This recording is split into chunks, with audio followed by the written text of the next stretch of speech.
Assalamualaikum warahmatullahi wabarakatuh. Perkenalkan, nama saya Muhammad Anis. Saya dari kelompok 11 yang beranggotakan Abdul Hadi dan Muslim Hafid Madani. Di sini saya akan menjelaskan materi saya daripada Maharatul Kalam. Yang saya pilih adalah permainan pantomim. Nah, sedikit di sini saya akan sedikit menjelaskan daripada materi-materi saya dan juga tata cara permainan yang saya pilih daripada materi tersebut. Pantomim ini adalah sebuah permainan yang menjelaskan atau sebuah media pembelajaran untuk peribahasa dan melatih bahasa, atau juga untuk pembelajaran bahasa Arab juga masuk juga. Nah, dalam media permainan tersebut, tersebut adalah langkah-langkah yang harus dilakukan. Contoh misalnya seorang guru atau seorang pendidik, dia akan mempraktekkan atau memperagakan daripada permainan tersebut, atau dia menyuruh salah satu daripada muridnya untuk memperagakan apa yang bisa disebut. Lalu siswa yang lain itu mereka akan menebak apa yang diperagakan oleh siswa tersebut. Nah, dengan berbahasa Arab, akan tetapi menebaknya dengan bahasa Arab apa yang dilakukan. Misalnya saya mencontohkan atau memperagakan makan, misalnya kan saya memperagakannya seperti ini. Lalu si murid tersebut, mereka akan menebak apa yang saya lakukan, apa yang saya telah lakukan itu, atau pergerakan apa yang saya lakukan. Lalu mereka itu menebak dengan berbahasa Arab, dengan tebakan bahasa Arab. Dan juga akan diberikan kosakata bahasa Arab yang telah mereka hafalkan. Misalnya seperti doroba yadribu, memukul; akala yakulu, memakan; syoroba yashrubu, meminum. Nah, salah satu daripada contoh tersebut bisa dipraktekkan di dalam kelas maupun di tempat yang lainnya juga untuk seorang guru. Nah, dan di dalam materi tersebut juga, apabila semua peserta didik bisa menebak, maka bisa dilakukan variasi-variasi kegiatan yang lebih banyak daripada yang sebelumnya, sehingga peserta didik atau siswa tersebut secara otomatis akan berlatih untuk mengungkapkannya lebih panjang. Maksudnya lebih panjang itu misalnya nih, dia akan berbelanja ke pasar. Bagaimana pergerakan tersebut? Dia akan berjalan dulu, lalu dia akan membeli sesuatu yang di pasar, dan dia akan memperagakannya tersebut. Lalu siswa itu akan menebak, misalnya Zaidun yamshi ila suq, si Z sedang berjalan ke pasar. Nah, begitulah mungkin yang bisa digerakkan, dipraktekkan, dan diperagakan di dalam permainan ini tersebut, yaitu permainan pantomim. Adalah menunjukkan pergerakan yang akan ditebak oleh para siswa tersebut. Nah, di dalam media ini juga, pembelajaran ini ada kekurangan dan ada kelebihannya juga. Bagian yang pertama adalah peserta didik itu, ini adalah tantangan yang akan dilakukan jika melakukan permainan pantomim ini. Peserta didik ketika diminta seorang guru atau temannya, teman sekelompoknya itu untuk maju ke depan, dia akan sedikit merasa malu karena tidak terbiasa dengan gerakan tersebut, dan pendidik harus meyakinkan bahwa dia mampu menjadi perwakilan yang terbaik bagi kelompoknya. Nah, bagian yang kedua, kurangnya adalah perbendaharaan daripada kosakata. Ini yang menjadikan mereka merasa susah dalam menjawab gerakan-gerakan yang dilakukan temannya di depan kelas. Dan cara untuk mengatasinya adalah pendidik atau seorang guru harus memberikan kosakata yang banyak, sehingga mereka mampu mengolah kosakata dalam keterampilan bahasa Arab, terutama di dalam Maharatul Kalam.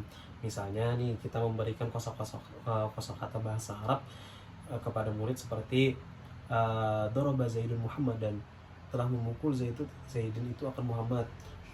Atau misalnya akala Zaidun lahman, telah memakan Zaidun akan daging, yaitu murid siswa yang di depan itu memperagakan memakan, akan tetapi dia memakan itu seakan-akan makannya itu lembek dan lama gitu. Jadi apa yang dimakannya itu seperti daging kan, itu bahasa Arabnya akala Zaidun Ahman. Nah, kemudian ada juga kan misalnya minum. Jadi murid itu contohnya misalnya gini, kita akan meminum. Nah, jadi mereka akan menebak dengan kosakata bahasa Arab, yaitu oh yashrabu Zaidun ma'an, yaitu yashrabu Zaidun ma'an, si Z sedang meminum air.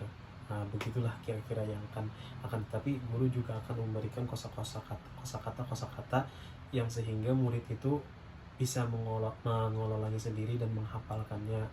Nah, yang bagian ketiga, kemampuan peserta didik yang beragam, beraneka macam, dan sebagian mereka ada yang pintar, ada yang cerdas, dan sebagian lagi ada yang berada di bawah levelnya. Yaitu ini yang menjadikan mereka berbeda dalam penerapan materi atau di dalam pengalamannya tersebut. Untuk menyamarkannya dalam sebuah kelompok permainan pembelajaran bahasa Arab ini, yaitu adalah permainan pantomim, terdiri dari beberapa peserta didik yang pintar dan yang berada di level setelahnya. Hal ini bertujuan agar peserta didik mampu berada di level yang sama setelah teman-temannya yang pintar itu bisa meningkat. Jadi mereka itu bisa mengimbangi lah. Jadi di dalam satu kelompok itu guru harus tahu mana yang pintar, mana yang cerdas, mana yang levelnya di bawah masih, mana yang mereka itu masih belum bisa di bidangnya. Jadi mereka itu diberadakan di satu kelompok. Jangan jika ketika seorang guru itu memilih kelompok, jangan disamaratakan semua yang pintar cuma yang pintar, yang tidak, yang di bawah levelnya cuma yang di bawah levelnya. Akhirnya mereka akan mengeluh nantinya di dalam permainan tersebut. Nah, dan bagian yang keempat yaitu bagian yang D yang diterangkan di materi tersebut. Terkadang peserta didik atau siswa itu, mereka itu malas belajar bahasa Arab. Jadi agar mereka memiliki semangat yang tinggi di dalam pembelajaran ini, di dalam pembelajaran bahasa Arab, harus dilakukan di dalam dan di luar kelas, yaitu untuk menyuruh mereka mempraktekannya atau belajar bahasa Arab yang telah kita berikan kosakatanya kepada mereka. Jadi mereka misalnya melihat atau menghafal, ketika masuk kelas mereka sudah siap untuk berbicara bahasa Arab dengan melatih kalam-kalam mereka. Nah, dengan digunakan media permainan pembelajaran bahasa pantomim ini, maka dapat kita lihat pada peningkatan kemampuan siswa di dalam berbicara menggunakan bahasa Arab antara sebelum dan sesudah penerapan pantomim tersebut.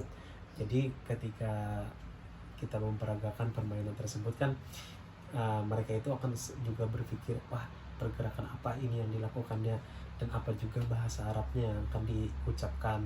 Nah, begitulah daripada materi saya tersebut. Karena tidak banyak orang di sini, jadi saya tidak bisa mempraktikkannya kepada murid-murid atau siswa-siswa. Jadi saya sedikit menjelaskan daripada materi tersebut.